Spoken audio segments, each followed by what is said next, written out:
oh, I need to put this in here as a disclaimer. My recruiter did not tell me to not eat and to not drink. All he said was he remembers when he was going through wrestling and bodybuilding, that those were things that were helpful to him to cut weight. So he told me that he knew of some pointers that could help me cut weight, but he was not suggesting them to me. I took it upon myself to follow that game plan because I looked up research and people said that you can drop a lot of weight really quick to meet a weight requirement if you follow through with those steps. So he did not tell me to do that. I just did that. And so with that, it took a toll on my body. Okay, yo, welcome back. Jeez, I gotta get this intro down. Welcome back. Welcome to the channel. It is... You know who I am. You clicked on the video. Okay, guys, welcome back. This is going to be story number 3, but part 2 of my military story, or my MEPS experience, and why I chose the Marines, that whole thing. It's the next part of that. Yesterday I kind of told you guys about basically how I ended up choosing the Marines over the Army. So if you want to know why I chose that, just go back to my other video that I posted. And yeah, so today I kind of want to tell people about MEPS because I had no idea going into MEPS like what it would be like. Like I saw some videos and some people kind of explained it, but from my own personal experience, I think it was a little bit different than what most people have to deal with. So we'll kind of start from the beginning. For those of you that don't know, the Marines are pretty strict on weight requirements. So much so that I think they put it down like 5 pounds or like 10 pounds lower than anyone else that any other branch that you can sign up into. So for instance, for myself, going in, when I first went into the recruiting office, they put you in the PT clothes. This is right before MEPS. They put you into the PT clothes, or pretty sure it's the green shirt, green shorts, take pictures and everything, and then you weigh yourself in the recruiting office, and then they tell you, if you fall into the range of the weight requirements. So for myself, being I think I was 69, 70 inches, somewhere right around there. So I'm 5'9", 5'10". I could only weigh 215. And not only 215, you have to be less than 18% body fat.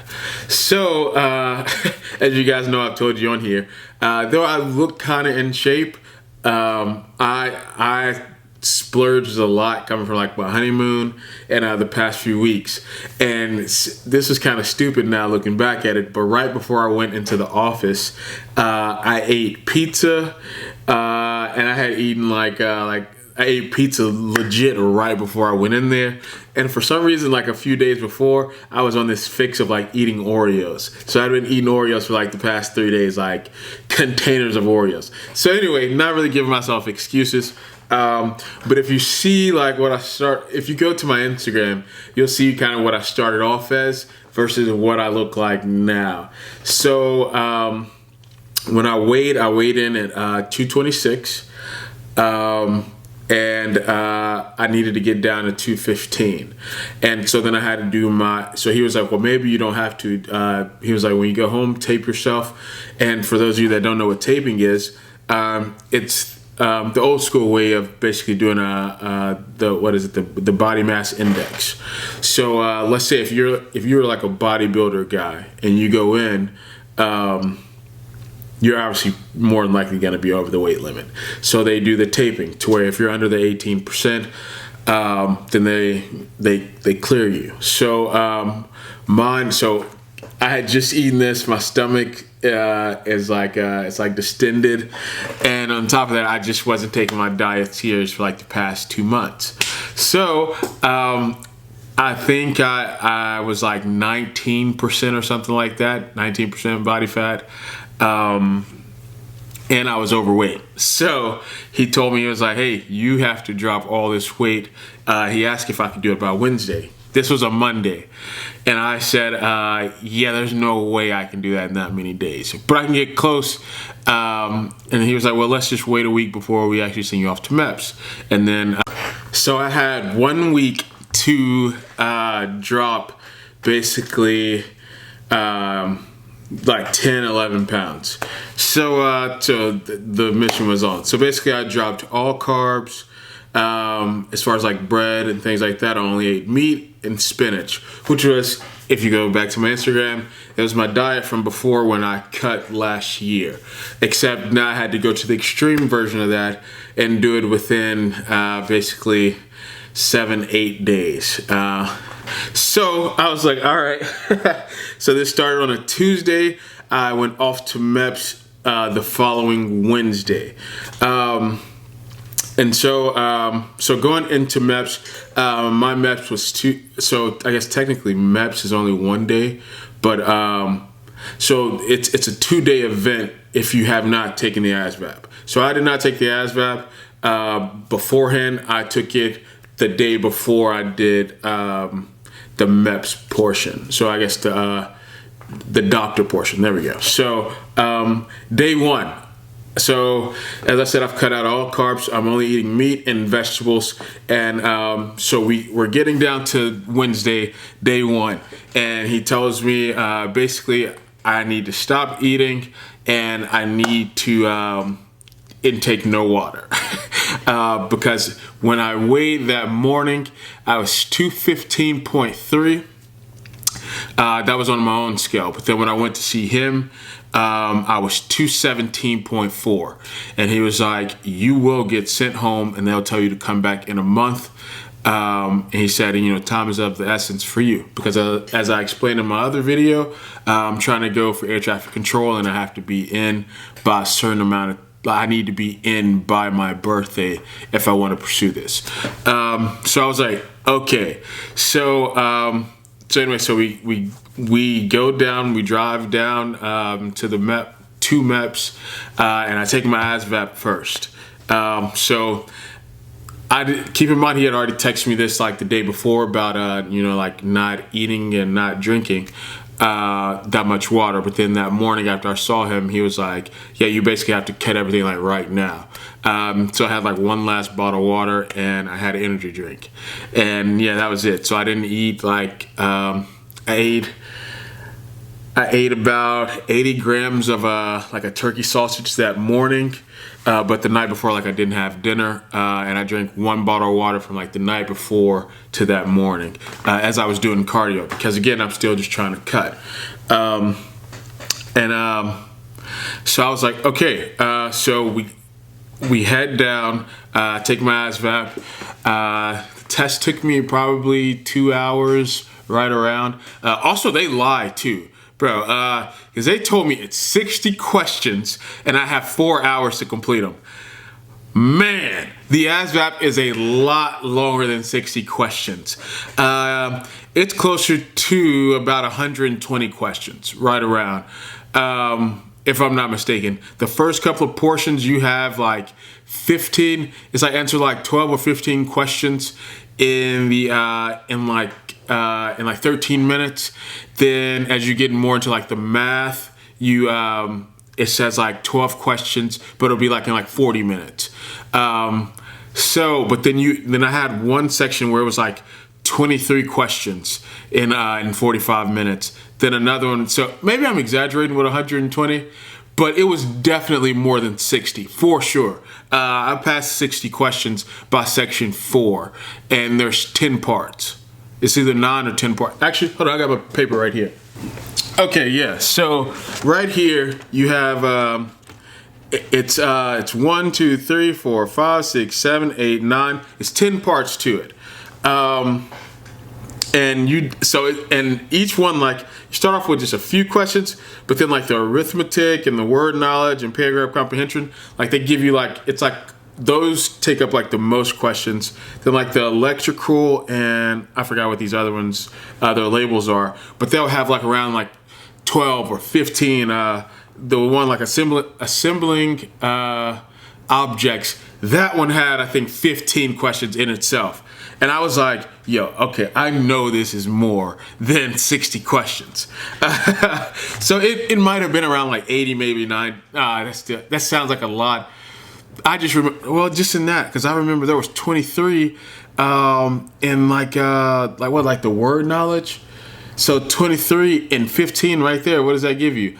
33, 38 just in that right there. And I know there was 13 in general science. So yeah, you're already like right there, and that's just what, 3 sections. So anyway, so I take my Asvab the first day, and I personally I made a 75. Okay, I got a 75. Wasn't my best shot. I know I could have done a lot better. But some people in there did a lot worse than me.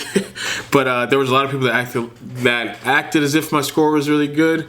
So I was excited. So I was like, okay, well maybe this is good. Maybe this is the norm, or this is acceptable.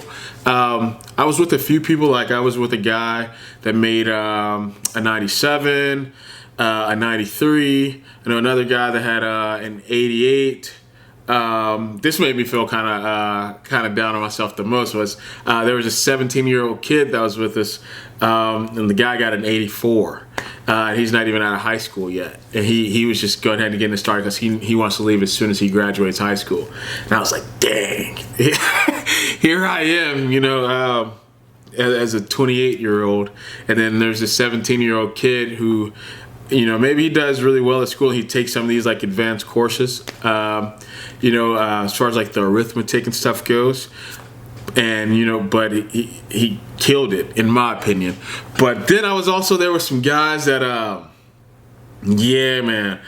The lowest one I saw was a 16. And, honestly, like I felt kind of bad for him because these things are kind of like complicated to read. So when you get down to the bottom and you see like your last score, like you see your overall, it's called a Afqt percentile score, and it shows as a what your overall score is. For it to say like 16, it's kind of like, dang. And so like when he would say that to people, like you could tell like the reaction on people's faces, because if I'm not mistaken, like the lowest you can qualify for like a job that most would accept you in is I think like a 30 or something like that. So, but he ended up staying and doing like the next part with us, which is what I'm about to get into. But that's kind of like how my Asvab portion went of MEPS. It was basically you just showed up, spent the 2 hours or whatever, however long it took you have up to 4. You take the test, and after that, they put you on a shuttle and they take you back to the hotel, unless you drove yourself. But most of the people that I was with, we all stayed at the hotel. So now when you get to the hotel, they have food and stuff provided for you. You also have you have access to everything and anything that you could possibly think of, except they just tell you when you leave. Like for guys, they said when you go, well, at least this is what your recruiter tells you.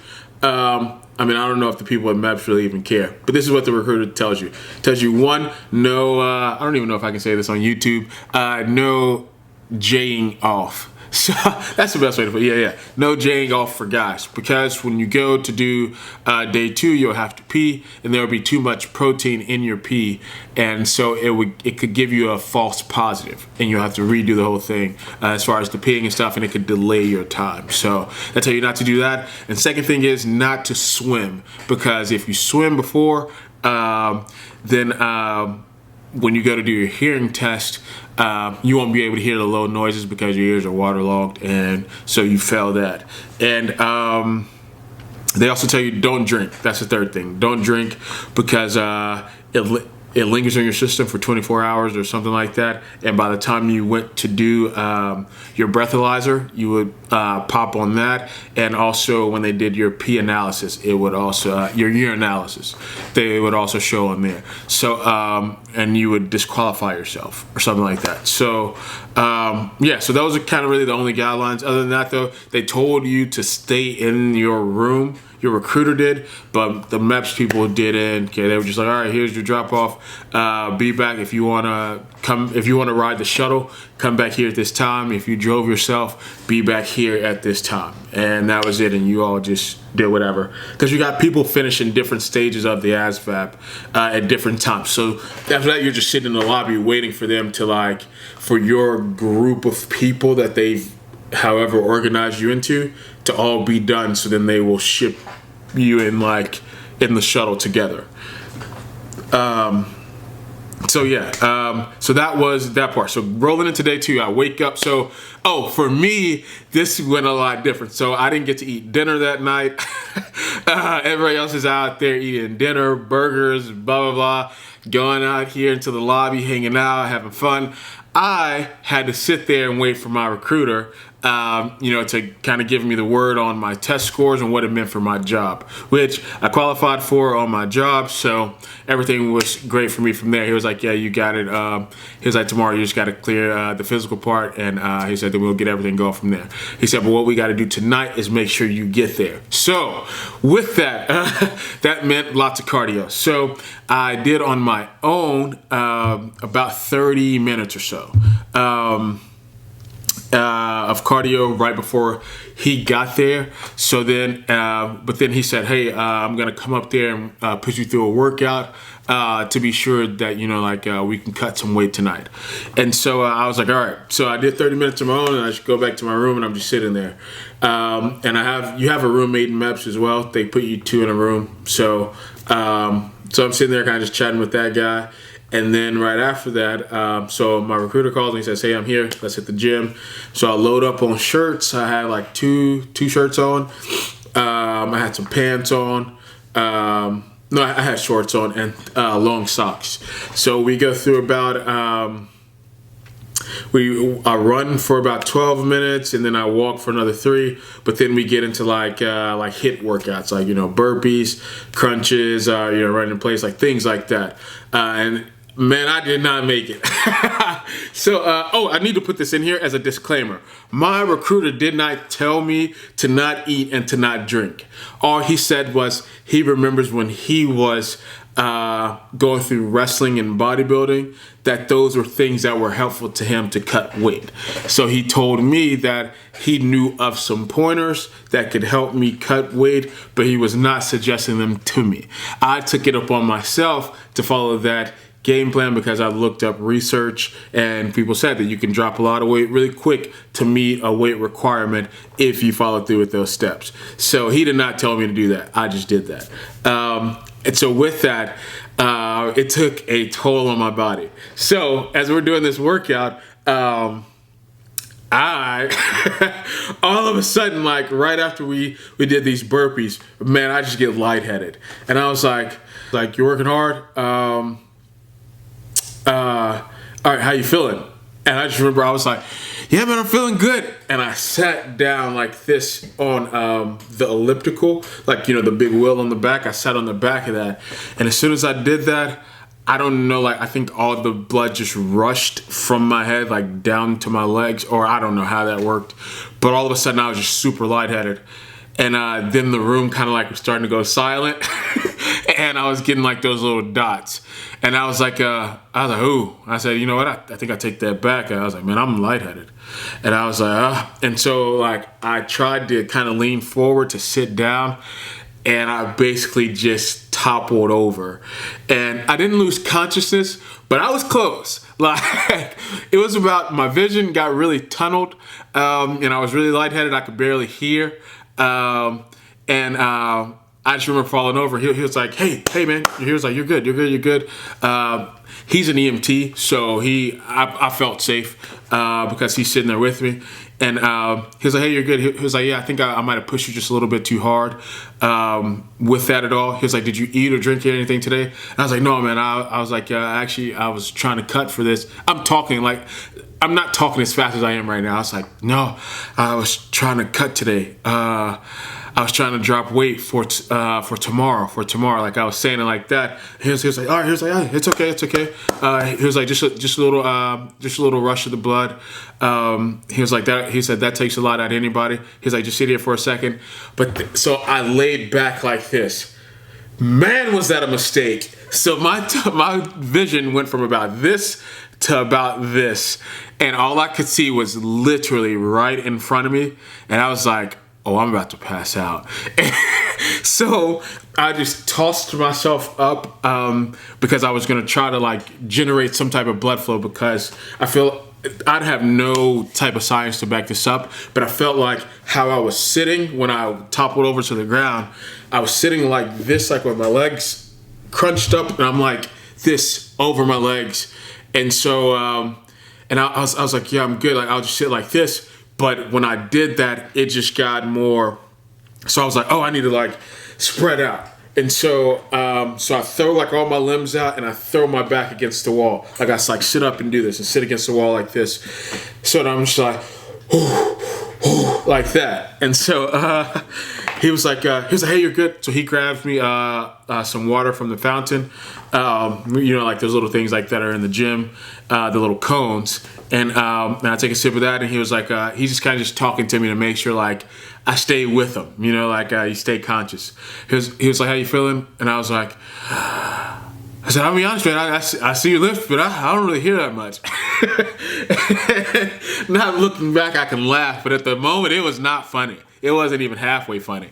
But I was like, yeah, I know you're saying something, but yeah, I was like, oh, I said, I think I'm out of it. But I'm realizing what I'm saying, but it's not like I was saying it. I don't even know if that makes sense, but I was like conscious enough to make words and like have a conversation, but it was all just like free flow. It wasn't me putting together like the words and like thinking about, I'm just kind of like, I'm just here. I hope that makes sense. And so I just remember him saying to me, he was like, hey, get your shirt off, get your shirt off.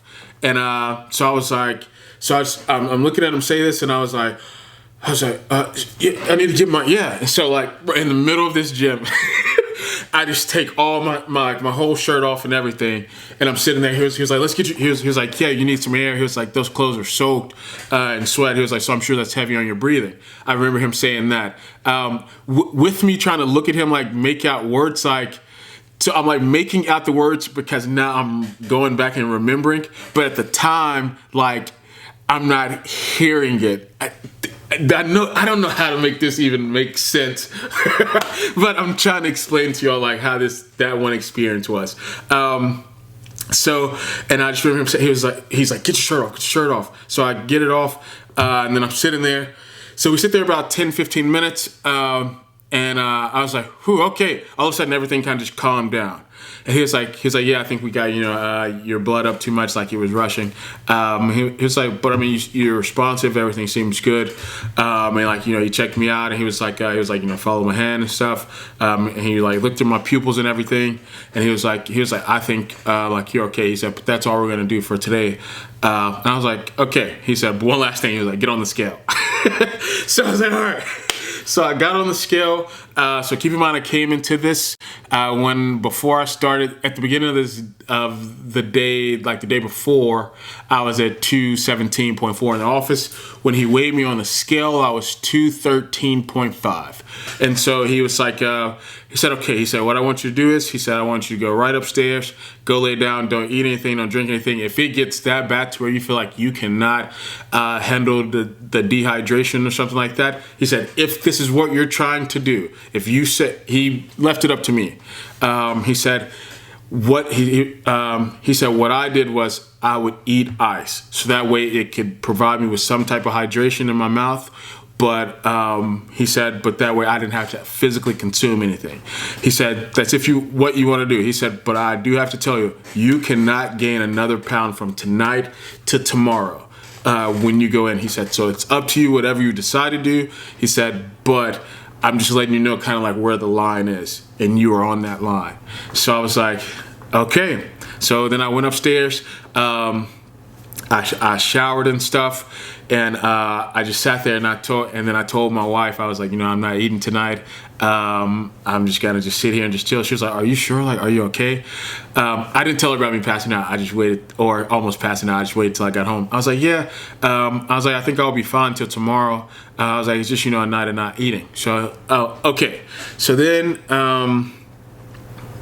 yeah, so I didn't at all. So another point he gave me too, he said, hey, he was like, if you decide to continue to dehydrate, he said, don't shower. He said he's been so dehydrated and he's seen other guys, but if they shower, he said the body's trying to get water however it can. It will absorb it through the pores to make sure it gets water. So I was like, okay, so no shower. All right. So I'm just sweaty. And I just toss on my clothes for the day. So with the Marines, you have to go to MEPS dressed nice. So you have to have on either a polo or button-down shirt, khakis. They let you wear sneakers or some type of dress shoe, all tucked in. So that's what I get ready for in the morning, and I show up to MEPS. And so when you first go into MEPS, you walk in, they shuttle you back over there from the hotel to the MEPS physical portion. Then when you go in, they take your blood pressure. So how it worked for me was I walked in, you sit down, then they tell you line up. You line up, the lady at the desk or who's ever at the desk takes your paperwork, they go through, do whatever, they hand it back to you and they say, have a seat in that chair. Then I went from that chair, they tell you when to stand up, where to turn, where to go, like boom, boom, boom, boom, boom, boom. You do anything out of this order, everybody's just shouting. So you literally are just. So I sit down and they say, hey, you, come here, over here. Blood pressure. All right, and they're just sit in this chair. And after that, they say walk into this room. Walk into this room. They put 4 of us in the sound room to do the ear test. Right after that, you walk out. You walk into a classroom. They have you sit by branch in these rows.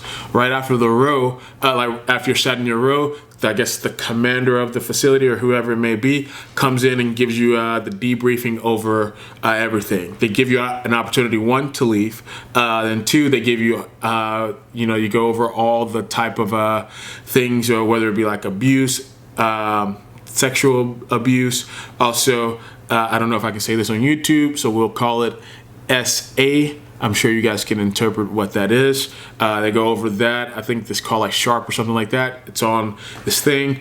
They tell you that you cannot sign in this documentation under the influence of alcohol. And then he keeps talking. As he's talking, they pass out like the tubes for you to do the breathalyzer. So this takes about 30 minutes of him talking and going through this whole PowerPoint. Right after that, they walk around and they breathalyze everybody. Then you all sit there and they give you more paperwork to fill out because you have this thick folder. So they go through all that. Then whoever is running this, we had 2 people that came through and they were like basically checking all these things and like stapling things together. And then they would tell you, go sit back out in the hallway. So then after you sat out in the hallway, then our next step, if you hadn't got your vision done either after your hearing. So I went from blood pressure to hearing to vision. And in vision, you do the whole shebang, near side of, depth perception, your actual vision, color vision, things of that sort. And then you're sitting there waiting in that classroom. So then they tell you to go back out into the hallway after the classroom. You're sitting there, and then they tell you you go have an interview with one of the doctors. So they go through your whole packet of medical history and stuff. And this is the part that gets people. Whatever you told your recruiter better be what you say to this doctor. If you lied then, you better lie now. If you told the truth then, you better tell the truth now. Because if any of those things don't match up, it's over. Buddy, pack it up, you got to start over. So, at least that's what they told us. So, make sure everything you said, if you said you got 2 dots on your right toe, you better tell the doctor I got 2 dots on my right toe. And it's just, I think it's more so for like a liability issue for them. So they literally tell you need to start over from the beginning and blah, blah, blah. We saw people leave. I don't know if that was their issue, but they left after their interview. So I took it as something didn't match up. That's just me though. So with that, you go and so after you do your interview, then they tell you, all right, sit back outside, and she either signs you off or tells you whatever to do, or whoever you have. So right after that, you do blood work. So you walk into this room, they sit there, they strap the thing on you, they let you stick it inside, draw the blood. They're like, all right, cool. And then you go back out and you sit down and you wait for the urinalysis. Right after that, so after you're sitting there, then they call you in by groups to do the urinalysis. It was me and 4 guys standing there. And you pee right in front of another guy. He has to watch your line. He has to watch the line to give you exactly what line to stand on, and you have to basically expose yourself to where in front of the whole group, so that way so he knows for sure that is your urine coming out of you, and then he tells you may start. Like he says, so once you expose yourself, he says grab the cup. Twist the top off, whatever hand, blah, blah, blah. Then he says, pee into that cup. He says, if you begin to overflow, you may step forward for any extra, but you have to step back onto the line. And then he has to watch you screw it back on and place it back up there. They follow that to the T. So and if you cannot pee, just tell them as soon as you walk in, say, hey, I'm not ready. Say, I need a moment, because they will tell you to go drink. Or if you say you feel like you can't pee in front of the crowd, because, man, nothing pissed them off more, I felt like, than that moment right there. They literally were like, okay, can I get people in here that can pee right here, right now? They were shouting. They're like, do not come in here if you cannot pee. If you don't feel comfortable, do not come right now. So we were like, all right. So I was in the first group that went in. Man, I literally went.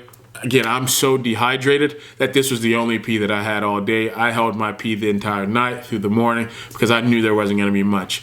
So I literally first, as I said, do all the things. So then you pee, then you walk it over to the counter as he confirms, he's like, yes, yes, yes, and then you place it on the counter. She does she dips it right there. Then she also tapes off your specimen, and you label it with these stickers. Everywhere you go in here, you have these stickers with your social and your number assigned to you. I forgot to mention that at the beginning. But everywhere, once it gets confirmed, they look at it and they confirm with you on everything. So whether it be your vision, your hearing, your blood pressure, everything is boom, stamp, stamp. So they're saying hey, you saw this, you know what I said, I know what you said, we're confirming this with your barcode, your number, your social, right here, boom. Okay, so then she does a little test, she sits to the side and she opens it. After she opened it, she tests it, then she closes it off, she seals it off, and then they stick the sticker on there and they say, you confirm that this is closed, you confirm that this is your specimen, blah, blah, blah. You have to initial it and sign, and then they place it off to the side. So with me being so dehydrated, I actually had to do that test twice because they had to make sure there wasn't any albumin, too much albumin and too much protein or something like that in my urine, because my urine was so concentrated from being so dehydrated.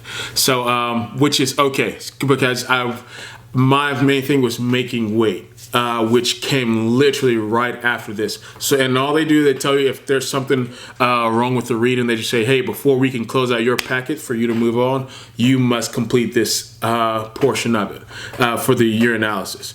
So I was like, okay, I just came back. So I go in to the next room. They tell you what room to walk into next, and you just walk in and they tell you strip down. And it's you and I think we had 7, 8 guys, but you're sitting in a room of 20 guys. So, because they do you in groups of everything. So, if there's anything I can give you guys as a pointer, I haven't been into the military yet, but as far as just MEPS goes, get very comfortable with being naked.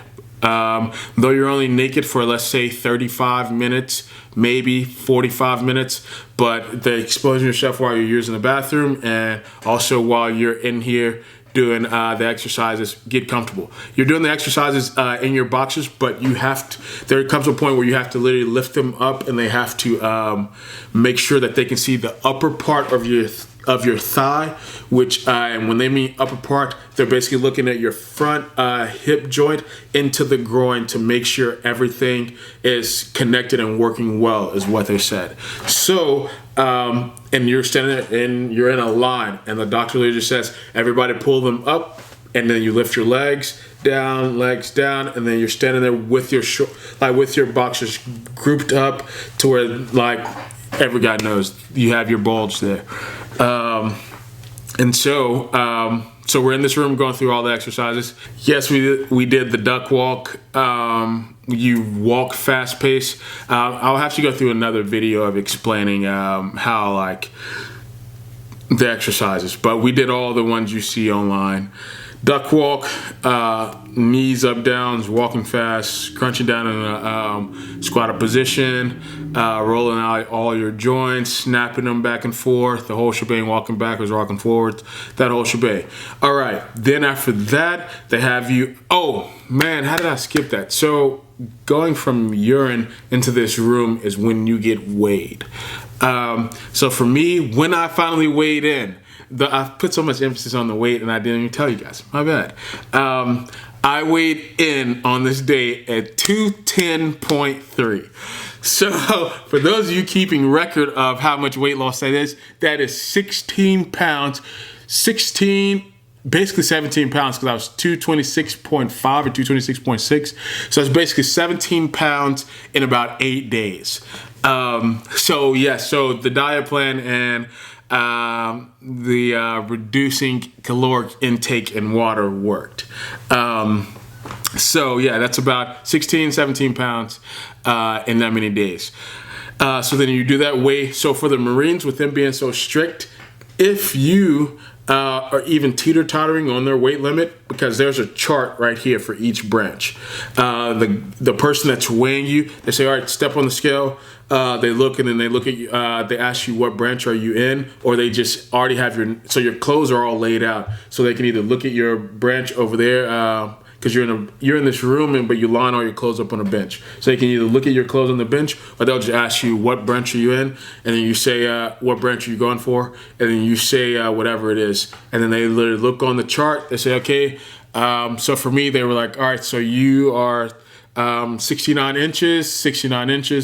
And they went down and they were like, okay, so the most you can be is 215. You are 210.3, and they write that down. And then they write 69 inches, and then they close you up. They say, all right, go have a seat. So at that point, I'm confirmed. I made weight, like I'm good. So as I told you guys, I had to go back to do my urine test. So right after that, I just started drinking as much water as I could, just sucking down water. So then right after that, you know, as I said, doing all the exercises. Then right after that, you go for your individual examination with the physician. So they pull you into a separate room. And once again, like I said, get used to exposing yourself. So you have your boxer briefs on, or your boxers, whatever, in this room of people. Once you get to this room, you strip down completely. And so he literally checks you from top to bottom. He goes through checking your throat, ears, eyes, entire mouth, under your arms, your lungs, your chest, lays you flat on your back, checks your whole stomach, touches. Then he tells you to stand up. For men, you have to stand there and you do your standard cough test.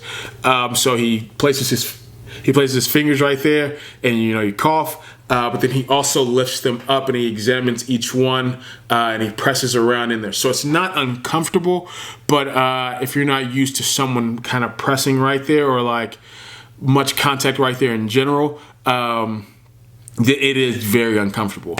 But I feel like most people, if they play like a sport most of their life, for instance, like baseball, and you had to wear a cup, you will be like, it'll just be like, it'll be like a weird, that sounds weird, but like it'll feel like you're having like a weird cup being put on. So it's strange. But like, yeah, so then he examines that. Then he later tells you, he's like, all right, take like deep breaths for me. So you're sitting there breathing through. You have to, he says, all right, constrict the stomach.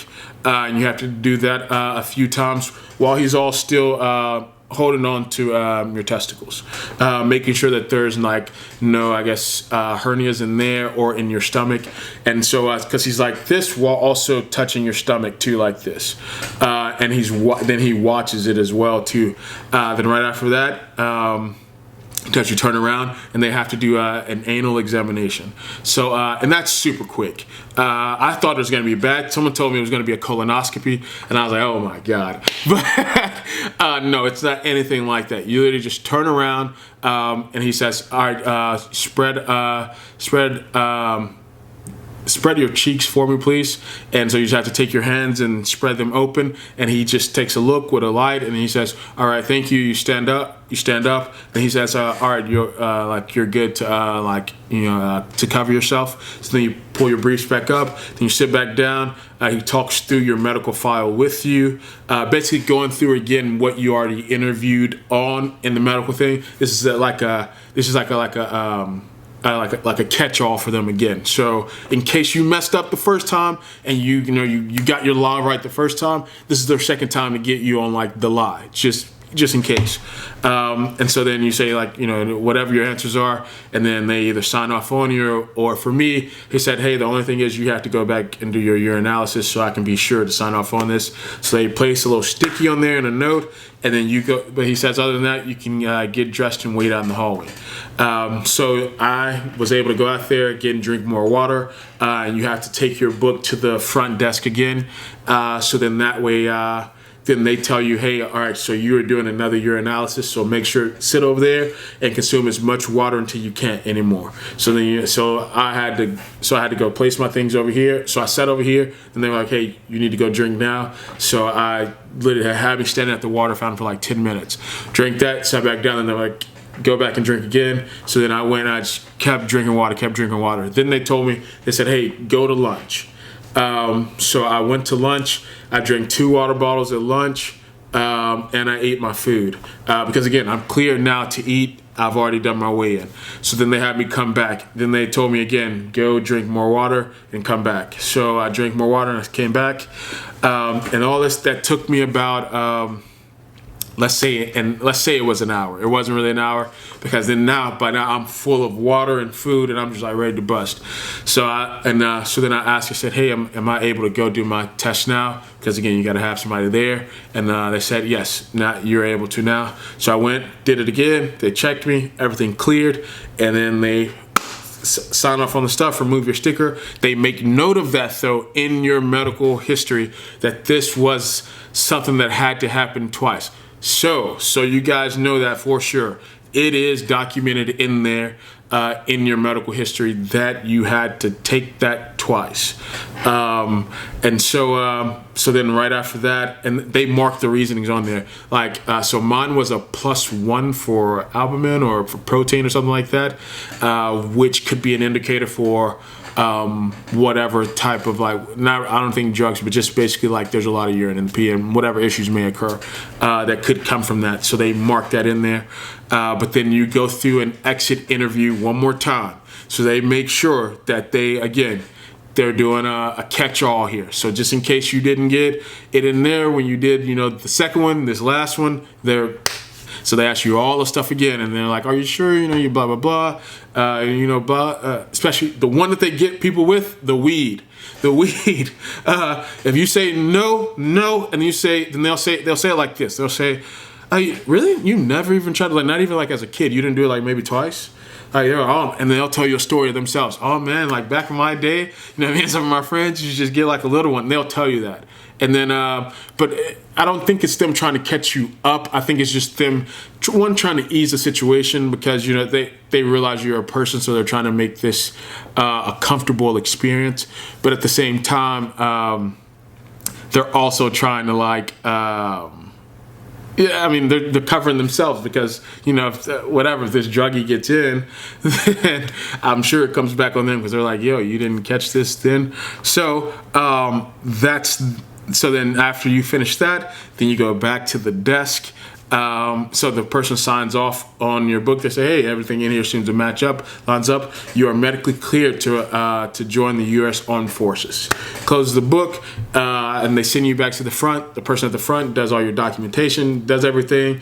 They tell you, all right, go see the front desk of MEPS. Of the facility. So you walk up the hall to the front desk. Right after that, they look over your book, make sure everything's signed off on. They say, okay, go to your branch's office.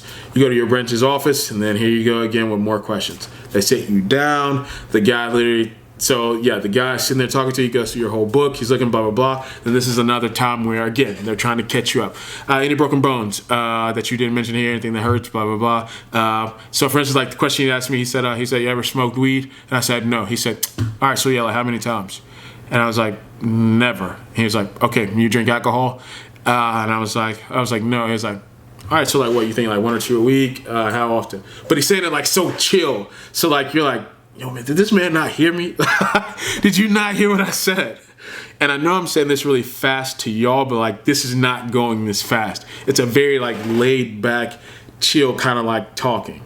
And so they make it seem like they're your friend, but they're not. Like it's to get you. And so and I was like, no, like I don't. And they're like, wow, that's impressive. Okay, cool. Give me a sec. And then they start typing or they start writing stuff, and you're like. You know? Then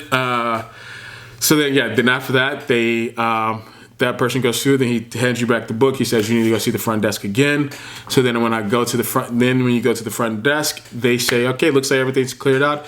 Looks like everything is clear to go. They get your book, blah, blah, blah. And they say, all right, you now need to go right here to be processed through for fingerprints.